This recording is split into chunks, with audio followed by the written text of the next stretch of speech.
Assalamualaikum warahmatullahi taala wabarakatuh. Alhamdulillahilladzi syarafna bidil syahri Ramadan alladzi unzilat fihil malaikatu waruhul kiram. Wassalatu wassalamu ala sayyidina Muhammadi wa alihi wa sahbihi kiram. Amma ba'du. Qala Allah Ta'ala fil Qur'anil Karim, a'udzu billahi minasyaitonir rajim. Ya ayyuhalladzina amanu kutiba alaikumus syamu kama kutiba alal ladzina min qablikum la'allakum tattaqun. Wa qala Nabi sallallahu alaihi wasallam man shoma ramadhana imanan wa ihtisaban ghufira lahu ma taqaddama min dhanbi. Sadaqallahul azim wa sadaqa rasulul karim wa nahnu ala dzalika minasy syahidin wa syakirin. Walhamdulillahi rabbil alamin. Asyhadu an la ilaha illallah. Nastaghfirullah. Nas'aluka ridhaka wal jannata wa na'udzubika min sakhatika wan nar. Allahumma sallimna li Ramadan wa sallimna li Ramadan wa sallimhu minna waj'alhu mutaqabbala. Allahumma waffiqna lisiyam wa barikna fihil qiyam wa a'inna alaihi wa la sunyam wa adkhilna jannata bisalam. Ya azim wa ya azim anta ilahi la ilaha ghairuk. Ighfir dzanbal azim fa innahu la yaghfiru dzanbal azim illa azim. Allahumma innaka afuwwun karim tuhibbul afwa fa'fu anni ya karim. Hadirin hadirat muslimin muslimat shaimin shaimat yang sama-sama mengharapkan ridho Allah Subhanahu wa taala, mengharapkan rahmat Allah Subhanahu wa taala di suasana yang sangat panas ini. Marilah kita mendekatkan diri kepada Allah Subhanahu wa taala untuk melaksanakan perintahnya. Selain kita melaksanakan shaum Ramadan yang hukumnya wajib atau fardu, kita juga dianjurkan untuk melaksanakan sholat zuhur secara berjamaah. Setelah sholat zuhur berjamaah, kemudian diikuti dengan rawatib ba'diyah zuhur. Mudah-mudahan amal kita semua yang telah dan yang sedang juga yang akan semoga senantiasa diterima oleh Allah Subhanahu wa taala. Hadirin, ini memang saya sebenarnya kurang fit, juga ada adik yang mau ke UGD, cuman karena saya sekuat tenaga ingin menyampaikan walaupun kutil 3 menit, 3 menit atau 7 menit. Mudah-mudahan ini menjadi ladang amal khususnya bagi saya, umumnya kepada para mustami, kepada para jamaah pendengar. Sekira kalau memang ada baiknya, kalau memang isinya ilmu, terimalah. Kalau sekiranya kesalahan atau kekurangan, semoga dijauhi. Kebaikan-kebaikan, perintah-perintah Allah, juga perintah Nabi yang dibawa oleh Nabi melalui malaikat Jibril, melalui wahyu dari Allah, dan larangan dari Nabi. Semoga apa-apa yang dibawa oleh Nabi dilaksanakan dan apa-apa yang dilarang oleh Nabi dijauhi. Wa ma atakumur rasul fahuduhu wa ma nahakum anhu fantahu. Apa-apa yang dibawa oleh Nabi berupa kebaikan-kebaikan, kita terima, amalkan, jalankan, dan apa-apa yang dilarang oleh Nabi, maka seharusnya juga sekuat tenaga kita bisa menjauhinya. Hadirin hadirat, di bulan Ramadan ini sudah kita maklumi bahwa bulan Ramadan selain dikatakan Sayyidul Syuhur, juga bisa dikatakan Syahrut Taubat, bulannya taubat. Pada setiap bulan Ramadan ada panggilan yang bunyinya ya bagial khair akbil wa ya bagial syar aksir. Wahai orang-orang yang ahli kebaikan, ahli beramal, singkilah, bergegaslah untuk melaksanakan kebaikan, untuk menambah-nambah kebaikan, untuk berlomba-lomba untuk kebaikan. Waya bagi asar, dan wahai ahli yang suka bermaksiat, bertobatlah, tinggalkanlah maksiat tersebut.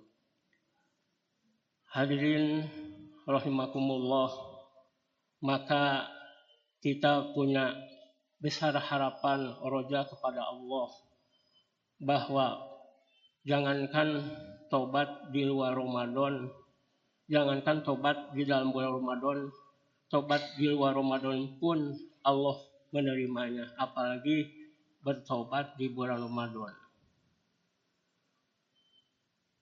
Ada suatu kisah saya akan sampaikan secara singkat. Pada masa lalu ada seorang pemuda, hatinya dipenuhi dengan kegelapan, tangannya telah berlumuran darah. Dia bisa dikatakan sebagai tukang bobok, tukang sarok, tukang merosotkan androk. Dia sebagai pendosa kelas kakap. Dia sudah membunuh 99 orang. Tapi di dalam hatinya dia ingin bertobat kepada Allah Subhanahu wa Ta'ala. Tak lama kemudian, karena dapat hidayah, dia bertanya kepada seseorang di tempat tersebut, ya, di negara Beling itu, di negara tempat maksiat. Dia bertanya kepada orang, kemudian ditunjukkan oleh orang tersebut kepada si pemuda ini untuk bertanya kepada orang yang ahli ibadah. Dia datang kepada orang yang ahli ibadah atau rahib. Namun ahli ibadah ini, rahib ini, kurang ilmunya. Si pemuda bertanya kepada seorang ahli ibadah itu, bisakah saya diterima tobat oleh Allah Subhanahu wa Ta'ala? Kata si pemuda itu kepada seorang rahib, karena saya telah membunuh 99 orang. Kata si rahib dengan tidak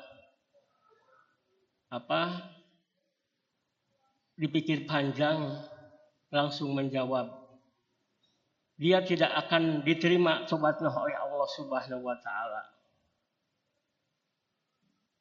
Sehingga si pemuda itu naik pitam emosi. Seketika itu dibunuhlah si rahib atau si seorang ahli ibadah itu oleh si pemuda tersebut. Akhirnya dia membunuh 100 orang. Setelah membunuh 100 orang, dia tetap dalam hatinya bertanya, ingin bertobat, bertanya kepada dirinya, ingin bertobat kepada Allah Subhanahu wa Ta'ala. Karena dengan kebodohannya, karena dengan kejahilannya, karena di tempat dia, karena negara Beling, sampai dia bertanya kepada orang-orang yang mengerti, datanglah dia kepada alim ulama, kepada ulama. yang benar-benar ngerti ulamanya, tahu ilmu dan mengamalkan. Kemudian si pemuda itu bertanya kepada seorang ulama, yang benar-benar ulama itu waro ahli ilmu dan pandai mengamalkan ilmunya. Ya Syekh, aku sengaja mengunjungi Syekh untuk menanyakan keadaan diri saya bahwa saya ini sudah membunuh 100 orang. Bagaimana coba saya kira-kira diampuni oleh Allah Subhanahu wa taala? Kasih semua itu. Kata si ulama dengan suara yang penuh harapan, dengan suara yang lirih, dengan suara yang tenang menjawab kepada si pemuda itu, Allah akan menerima tobat Anda. Nah sekarang Anda silakan tinggalkan kampung maksiat ini, negara beling ini.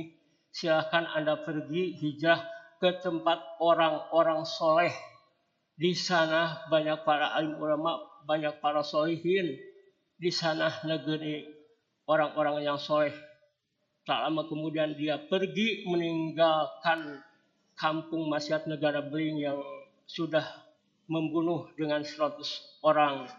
Dia pergi menuju ke tempat orang-orang soleh, hijrah. Di perjalanan dia kemudian meninggal.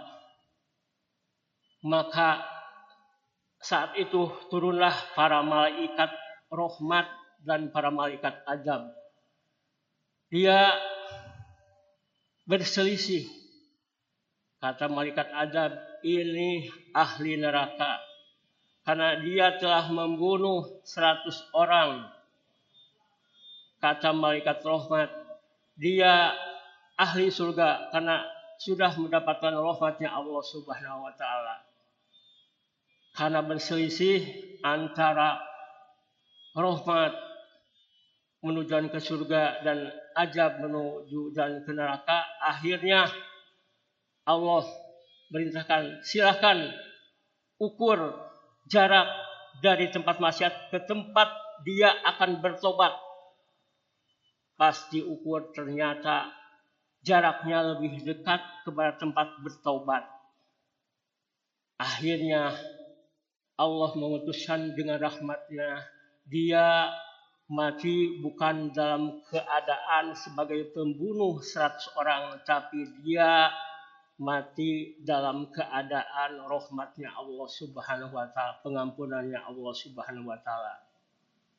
Hadirin, makanya dari itu kita tidak bisa menilai seseorang itu dari latar belakangnya. Yang namanya husnul khatimah kita tidak tahu. Itu rahasia Allah. Seperti Bal'am, itu ulama besar, ternyata dia su'ul khatimah. Ya, masalah baik buruk itu adanya nanti, finalnya, ujungnya ada pada rahasia Allah. Kalau memang dia berusaha untuk mencapai rahmat dan maghfirah ridho Allah, insya Allah Allah akan memudahkan. Seperti ini seorang pemuda yang telah membunuh 100 orang. Akhirnya pemuda ini bukan sebagai pembunuh, tapi Allah nyatakan sebagai husnul khatimah. Itulah hadirin sekalian, mudah-mudahan dengan kultum yang singkat ini ada guna dan manfaatnya. Marilah kita senantiasa di bulan Ramadan ini berlomba-lomba menggapai rahmat Allah Subhanahu wa taala, menggapai maghfirah Allah Subhanahu wa taala, jauhan maksiat kedosaan. Mudah-mudahan kita dalam akhir hayat kita dijadikan oleh Allah sebagai manusia husnul khatimah. Itulah yang bisa kami sampaikan. Wassalamualaikum warahmatullahi wabarakatuh.